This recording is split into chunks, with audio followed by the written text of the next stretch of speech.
ನಮಸ್ಕಾರ ವೀಕ್ಷಕರೇ. ನಮಸ್ಕಾರ.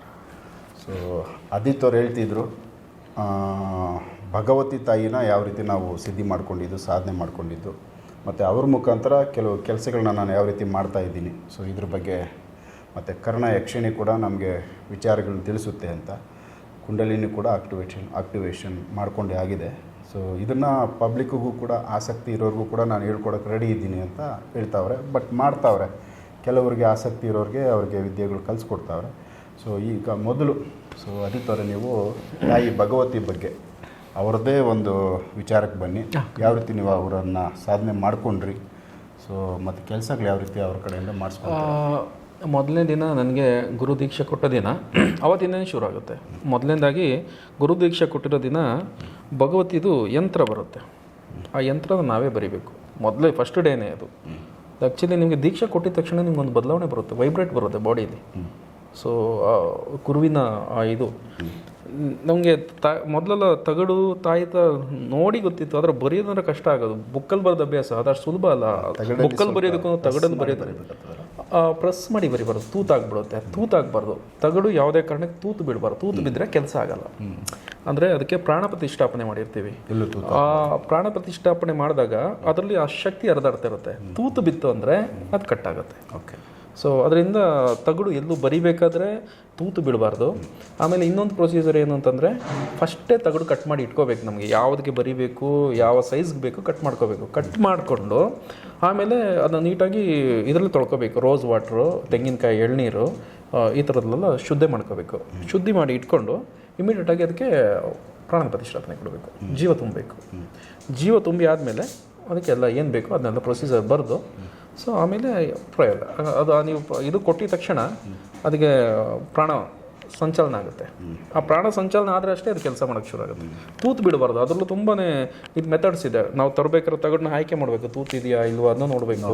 ಪ್ರತಿಯೊಂದು ನೋಡಬೇಕು. ಆಮೇಲೆ ಎಲ್ಲಾದರೆ ಅದಕ್ಕೆ ಯೋಗ್ಯವಾಗಿದೆಯಾ ಇಲ್ವೋ ಚೆಕ್ ಮಾಡಬೇಕು. ಯಥಾ ಪ್ರಕಾರ ಒಂದು ತಗಡು ತಂದರು ಕಟ್ ಬರ್ದಾದ್ಮೇಲೆ ಕೆಲವರು ಕಟ್ ಮಾಡೋದು ನೋಡಿದ್ದೀನಿ.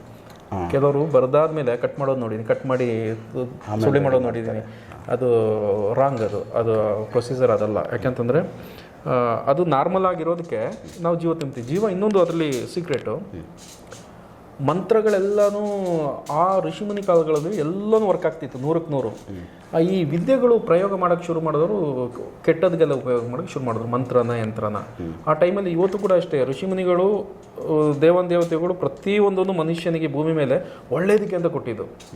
ಸೊ ಆದರೆ ಮನುಷ್ಯನ ದುರಾಸೆಗೆ ಏನೋ ಒಂದು ಕೆಲಸ ದೊಡ್ಡದಾಗಿ ಮಾಡಬೇಕು, ದುಡ್ಡು ಬರುತ್ತೆ ಅಂದಾಗ ಅದನ್ನೆಲ್ಲ ಕೆಟ್ಟದಕ್ಕೆ ಉಪಯೋಗ ಮಾಡೋಕ್ಕೆ ಶುರು ಮಾಡ್ದ. ಇನ್ನೊಬ್ರಿಗೆ ತೊಂದರೆ ಮಾಡೋದಕ್ಕೆ. ಅದಕ್ಕೆ ಇದು ಅತಿಯಾದಾಗ ಏನು ಮಾಡಿದ್ರು ಋಷಿಮುನಿಗಳೇ ಇದಕ್ಕೆ ಶಾಪಗಳು ಕೊಟ್ಟಿದ್ದಾರೆ. ಯಾವುದಕ್ಕೆ? ಅವ್ರು ಇಟ್ಟ ಮಂತ್ರಗಳಿಗೆ, ಯಂತ್ರಗಳಿಗೆ ಶಾಪಗಳು ಕೊಟ್ಟಿದ್ದಾರೆ.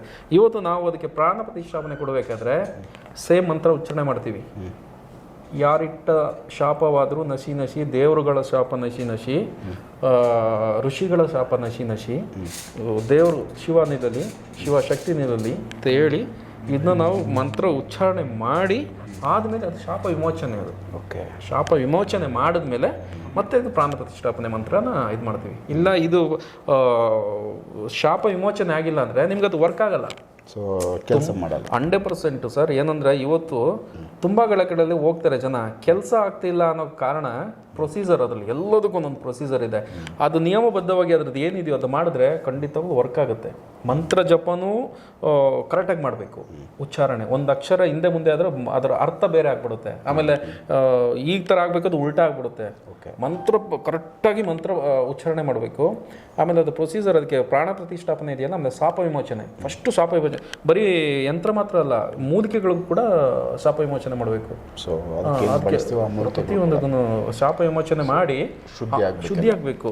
ಆಮೇಲೆ ಅದಕ್ಕೆ ಪ್ರಾಣ ಪ್ರತಿಷ್ಠಾಪನೆ, ಜೀವ ತುಂಬಬೇಕು. ಮಂತ್ರಗಳಲ್ಲಿ ಜೀವ ಇರುತ್ತೆ, ಆ ಜೀವ ಅದಕ್ಕೆ ತುಂಬಬೇಕು. ಅವಾಗ ಅದು ಆಕ್ಟಿವ್ ಆಗುತ್ತೆ.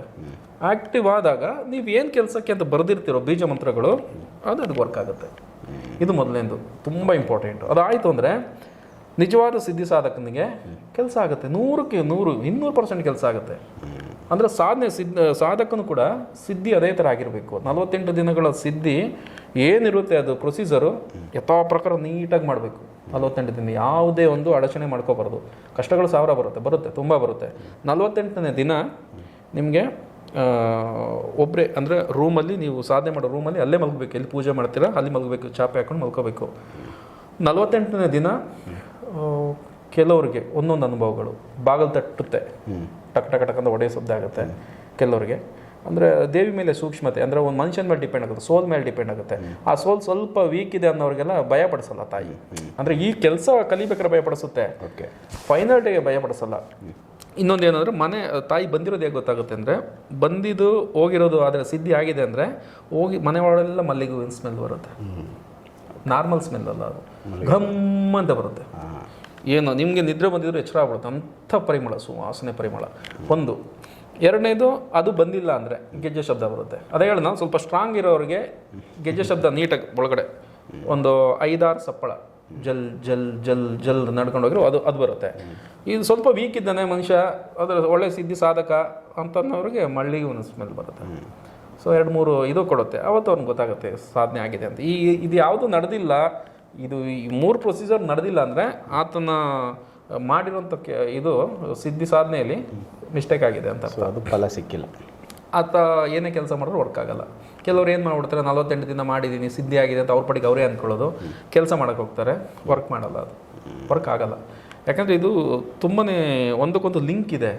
ಮೊದಲೇಂದು ತಾಯಿದು ಸಿದ್ಧಿ ಆಗಬೇಕು, ಶಕ್ತಿ ನಮಗೆ ಆಹ್ವಾನ ಆಗಬೇಕು, ನಮ್ಮಲ್ಲಿ ಶಕ್ತಿ ಇರಬೇಕು. ಆ ಶಕ್ತಿ ಇಲ್ಲ ಅಂದರೆ ಕರೆಂಟ್ ಅಂತಾರ, ಬರೀ ಸ್ವಿಚ್ ಒಂದು ಬೋರ್ಡ್ ಒಂದು ಇದ್ರೆ ಸಾಲದು, ಆ ಪವರ್ ಕೂಡ ಅದಕ್ಕೆ ಬಂದರೆ ಸ್ವಿಚ್ ಆನ್ ಮಾಡಿದ್ರೆ ಪವರ್ ಬರೋದು. ಆ ಪವರೇ ಅಲ್ಲಿಗೆ ಬಂದಿಲ್ಲ ಅಂದರೆ ನೀವು ಇಲ್ಲಿ ಏನು ಸ್ವಿಚ್ ಆನ್ ಮಾಡಿದ್ರು ಯೂಸ್ ಇಲ್ಲ. ಅದರಿಂದ ಸಾಧನೆ ಮಾಡೋನು ಸಾಧಕ, ಅವನಿಗೆ ಸಿದ್ಧಿ ಆಗಿರಬೇಕು, ಮಂತ್ರ ಸಿದ್ಧಿ ಆಗಿರಬೇಕು. ಮೂಲ ಮಂತ್ರಗಳಿರುತ್ತೆ, ಅದನ್ನು ನೀವು ಉಚ್ಚಾರಣೆ ಮಾಡಬೇಕು, ಚೆನ್ನಾಗಿ ನೀಟಾಗಿ ಮಾಡಬೇಕು. ಅದಾಗ್ತಾ ಅದು ಸಿದ್ಧಿ ಆಗುತ್ತೆ ಫೈನಲ್ ಡೇ. ಆಗಿಲ್ಲ ಅಂದರೆ ಅರ್ಥ ಮಾಡ್ಕೋಬೇಕು, ನಂಗೆ ಸಿದ್ಧಿ ಆಗಿಲ್ಲ ಅಂತ. ಮತ್ತು ಅಥವಾ ಹೊಸದಾಗಿ ಪ್ರಯತ್ನ ಪಡಬೇಕು, ಇಲ್ಲ ಅಂದರೆ ಅಥವಾ ಮಿಸ್ಟೇಕ್ನ ಸರಿಪಡ್ಕೊಂಡು ಮಾಡಬೇಕು. ಆದರೆ ಖಂಡಿತವಾಗಲೂ ಪ್ರೊಸೀಜರ್ ಪ್ರಕಾರ ನೀಟಾಗಿ ಮಾಡಿದ್ರೆ ತಾಯಿ ಖಂಡಿತವಾಗ್ಲೂ ಓದಿತಾರೆ. ಸೊ ತಾಯಿ ಪ್ರತಿಯೊಬ್ಬರಿಗೂ ಓದಿತ್ತೆ. ಆದರೆ ಆತ ಮಾಡೋ ಇದಿರಲ್ಲ. ಆಮೇಲೆ ಇನ್ನೊಂದು, ಈ ವಿದ್ಯೆ ಮಾಡೋನು ಆತ್ಮ ಪೂರ್ವಕವಾಗಿ ಆತನ ಮನಸ್ಸು, ಆತನ ಯೋಚನೆ ಶುದ್ಧ ಆಗಿರಬೇಕು. ಏನು ಅಂದರೆ, ಪ್ರಪಂಚಕ್ಕೆ ಈ ವಿದ್ಯೆ ಕಲ್ತಿದ್ದೀನಿ, ಇನ್ನೊಬ್ರಿಗೆ ತೊಂದರೆ ಆಗೋ ಥರ ಮಾಡಬಾರ್ದು, ಹಣದ ಆಸೆಗಾಗಿ ತೊಂದರೆ ಆಗೋ ಥರ ಮಾಡಬಾರ್ದು, ತೊಂದರೆಯಲ್ಲಿರೋರಿಗೆ ಒಳ್ಳೇದು ಮಾಡಿಕೊಡ್ಬೇಕು. ಈ ಥರ ಮನಸ್ಥಿತಿ ಇರೋನಿಗೆ ಬೇಗ ಒಲಿಯುತ್ತೆ. ಕೆಲವರಿಗೆ ಮನಸ್ಥಿತಿ ಏನಿರುತ್ತೆ, ಹೇಗಾದ್ರೂ ಮಾಡಿ ದುಡ್ಡು ತುಂಬಿಸ್ಬಿಡ್ಬೇಕು, ದುಡ್ಡು ಮಾಡಿಬಿಡ್ಬೇಕು, ಯಾವ ಕೆಲಸನಾರು ಬರಲಿ ನಾನು ಮಾಡ್ಕೊಡ್ತೀನಿ, ನಾನು ಒಲಿಯುತ್ತೆ. ಆದರೆ ಅದಕ್ಕೆ ಲಿಮಿಟೆಡ್ ಆತನ ನೋಡ್ತಾ ಇರುತ್ತೆ. ಸಮಯ ಕೆಟ್ಟಾಗ ಈತನಿಗೆ ಬೀಳುತ್ತೆ ಏಟು, ಯಾರಿಗೆ ಸಾಧಕಿನಿಗೆ ಬೀಳುತ್ತೆ. ಸಮಯ ಕೆಟ್ಟಾಗ, ಸಮಯ ಚೆನ್ನಾಗಿದ್ದಾಗ ಎಲ್ಲರಿಗೂ ಚೆನ್ನಾಗೇ ಇರುತ್ತೆ, ಅವ್ರಿಗೆ ಅಂತಲ್ಲ ಈತನಿಗೆ ಬೀಳುತ್ತೆ. ಅದರಿಂದ ಈ ಕೆಲಸನ ಯಾರು ಲೋಕ ಕಲ್ಯಾಣಕ್ಕಾಗಿನೋ ಇಲ್ಲ ಒಳ್ಳೆಯ ಕಾರ್ಯಕ್ಕಾಗಿನೋ ಜನ ಅತಿಯಾಗಿ ನರಳಿ ಇನ್ನೊಬ್ರು ಯಾರೋ ಒಬ್ಬರ ಒಂದು ಕಣ್ಣು ದೃಷ್ಟಿಯಿಂದ ಈತನ ಹಾಳು ಮಾಡ್ಬೇಕಂತ ಪ್ರಯತ್ನ ಪಟ್ಟು ಕೆಟ್ಟದಾಗಿ ಮಾಡಿರ್ತಾರೆ. ಅಂಥವ್ರು ಏನು ತಪ್ಪು ಮಾಡದಿರೋರು ಕೂಡ ಶಿಕ್ಷೆ ಅನುಭವಿಸ್ತಾ ಇರ್ತಾರೆ. ಅಂಥವ್ರಿಗೆ ಒಳ್ಳೇದು ಮಾಡಬೇಕು, ಅದು ಈ ವಿದ್ಯೆ ನಿಜವಾದ ಅರ್ಥ. ನೀವು ಯಾವುದೇ ವಿದ್ಯೆ ಕಲೀರಿ, ಅದರ ಅರ್ಥ ಏನು ಅಂದರೆ ಕಷ್ಟದಲ್ಲಿರೋರಿಗೆ ಒಳ್ಳೇದು ಮಾಡಿಕೊಡ್ಬೇಕು ಅನ್ನೋದೇ ವಿದ್ಯೆದ ಅರ್ಥ. ಹೌದು, ಅದು ಮೇಯ್ನು. ಈ ತಾಯಿ ಒಲಿಯುತ್ತೆ. ಸೊ ಈಗ ಈ ಒಂದು ಭಗವತಿ ತಾಯಿ ವಿದ್ಯೆ ನೀವು ಕಲ್ತಿದ್ದು, ಸೊ ಅದರ ವಿಚಾರ ಆಯಿತು. ಇದನ್ನ ನೀವು ಯಾರ್ಯಾರಿಗೆ ಕಲಿಸ್ಕೊಡೋದಕ್ಕೆ? ಇದರಲ್ಲಿ ಲೇಡೀಸು ಕಲಿಬೋದಾ? ಲೇಡೀಸ್ ಅಂದರೆ 48 ದಿನ ಇದು ಮಾಡಬೇಕಾಗತ್ತೆ.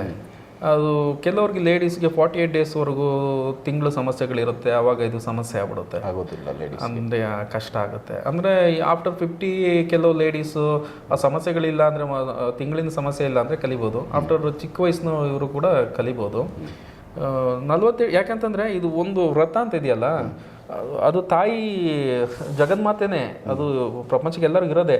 ಆದರೆ ಈ ಒಂದು ವಿದ್ಯೆ ಮಾಡಬೇಕಾದ್ರೆ ಅದರದ್ದೇ ಆದಂಥ ಒಂದು ಚೌಕಟ್ಟಿದೆ. ಇದೇ ಥರ ಇರಬೇಕು, ನಾವು ವ್ರತ ಇದೇ ಥರ ಇರಬೇಕು ಅಂತ. ಹಂಗಾಗಿ ಅದು ಹೆಣ್ಣು ಮಕ್ಕಳಿಗೆ ಸ್ವಲ್ಪ ಕಷ್ಟ ಆಗುತ್ತೆ, ಗಂಡು ಮಕ್ಕಳಿಗೆ ಆಗುತ್ತೆ. ಅದರಲ್ಲೂ ನಾನು ವಿದ್ಯೆ ಕೊಡ್ತೀನಿ, ಆದರೆ ನಾನು ಎಲ್ಲರೂ ಕೊಡ್ತೀನಿ ಅಂತ ಹೇಳಲ್ಲ, ನಾನು ಸ್ವಲ್ಪ ಪರೀಕ್ಷೆ ಮಾಡಿನೇ ಕೊಡೋದು. ಯಾಕೆಂತಂದರೆ ಯಾಕೆ ಪರೀಕ್ಷೆ ಮಾಡಿ ಕೊಡ್ತೀನಿ ಅಂದರೆ, ಇದು ವಿದ್ಯೆ ಸರ್, ಒಂದ್ಸಲ ನಾನು ಇನ್ನೊಬ್ರು ಕೊಟ್ಟ ಮೇಲೆ ಸೊ ಅದು ಅವ್ರಿಗೆ ಇರುತ್ತೆ, ಅವ್ರು ಏನು ಬೇಕಾದ್ರೆ ಅದನ್ನು ಒಳ್ಳೇದು ಮಾಡ್ಬೋದು ಕೆಟ್ಟದ್ದು ಮಾಡ್ಬೋದು. ಸೊ ಎರಡೂ ಇರುತ್ತೆ. ಆದರೆ ಬರೀ ಕೆಟ್ಟದಾಯಿತು ಅಂದರೆ ನಾಳೆ ದಿವಸ ಆ ಕೆಟ್ಟದ್ದು ಮಾಡಿ ಕೊಟ್ಟಿರೋ ಕರ್ಮಫಲ ನನಗೂ ತಟ್ಟುತ್ತೆ. ಸೊ ಆ ವಿಧಿ ಹೇಳ್ಕೊಟ್ಟಿದ್ದು ಕಲ್ಕೆ. ಇವಾಗ ಅವ್ರು ಯಾರಿಗೋ ಏನೋ ಮಾಡಿದ್ರು ಅಂತ ಇಟ್ಕೊಳ್ಳಿ, ಅದ್ರ ಮೂಲ ಯಾರಂತ ಅಲ್ಲಿಂದ ಹೊಡೆದು ಇನ್ನೊಂದು ಇಲ್ಲಿವರೆಗೂ ಹೊಡೆಯುತ್ತೆ. ಹೌದು. ಸೊ ಅದರಿಂದ ನನ್ನ ಉದ್ದೇಶ ಏನಂತಂದರೆ, ಒಳ್ಳೇದಕ್ಕೆ ಮಾಡಿ ಕೆಟ್ಟದ್ದು ಯಾಕೆ ಮಾಡ್ತೀರಲ್ವಾ? ಒಳ್ಳೇದಕ್ಕೆ ಮಾಡಿ, ಯಾರೋ ಕೆಟ್ಟದ್ದು ಮಾಡಿದ್ರೆ ಅದನ್ನ ಅವ್ರಿಗೆ ಒಳ್ಳೇದು ಮಾಡಿಕೊಡಿ. ಸೊ ನೀವು ಕೆಟ್ಟದಕ್ಕೆ ಕೈ ಹಾಕ್ಬೇಡಿ. ಅದು ನೋಡಬೇಕು ಯಾರು ಸಾಧನೆ ಮಾಡ್ತಾರೆ. ಅದ್ರಲ್ಲಿ ಕೆಲವು ನಿಯಮಗಳಿದೆ ನಮ್ಮಲ್ಲಿ. ಕಣ್ಣು ಒಂಡ್ರೆ ಗಣ್ಣಾಗಿರೋರಿಗೆ ಕಷ್ಟ ಇದೆ. ಇದು ದೃಷ್ಟಿ ಕರೆಕ್ಟಾಗಿರಬೇಕು, ಊನ ಇರಬಾರ್ದು. ಓಕೆ, ದೃಷ್ಟಿಯಲ್ಲಿ ಊನ ಇರಬಾರ್ದು, ಕೈ ಕಾಲುಗಳಲ್ಲೂ ಊನ ಇರಬಾರ್ದು. ಅಂಥವ್ರಿಗೆ ವಿದ್ಯೆ ಅಷ್ಟು ಈಸಿಯಾಗಿ ತಾಯಿ ಇದಾಗಲ್ಲ. ಪರಿಶುದ್ಧವಾಗಿರಬೇಕು. ದೇವರು ಕೊಟ್ಟಿರುವಂತಹ ಈ ಅಂಗಾಂಗಗಳು ಎಲ್ಲವೂ ಆ್ಯಕ್ಟಿವ್ ಆಗಿರ್ಬೇಕು, ಕರೆಕ್ಟ್ ಆಗಿರ್ಬೇಕು. ಇಲ್ಲ ಅಂದರೆ ಮಂತ್ರ ಉಚ್ಚಾರಣೆ ಮಾಡೋದಲ್ವಾ, ಒಂದು ಅಂಗ ಕೂಡ ಊನ ಆಗಿದ್ರೆ ಇದಾಗಲ್ಲ. ನಮ್ಮ ಇಷ್ಟು ನರನಾಡಿಗಳಿದೆಯಲ್ಲ, ಮಂತ್ರ ಉಚ್ಚಾರಣೆ ಮಾಡುವಾಗ ಪ್ರತಿ ಒಂದು ನರನಾಡಿಗಳಲ್ಲಿ ಮಂತ್ರ ಇದಾಗುತ್ತೆ, ಸರ್ಕ್ಯುಲೇಟ್ ಆಗುತ್ತೆ. ಸೊ ಊನಾಗಿದೆ. ಕೆಲವ್ರು ಏನು ಮಾಡ್ಬಿಡ್ತಾರೆ, ನಾವು ಹೇಳ್ಕೊಟ್ಬಿಡ್ತೀವಿ ಮಾಡಿ ಅಂತಾರೆ, ಮಾಡ್ತಾರೆ. ಅವ್ರಿಗೆ ಇದು ಸಿಗಲ್ಲ.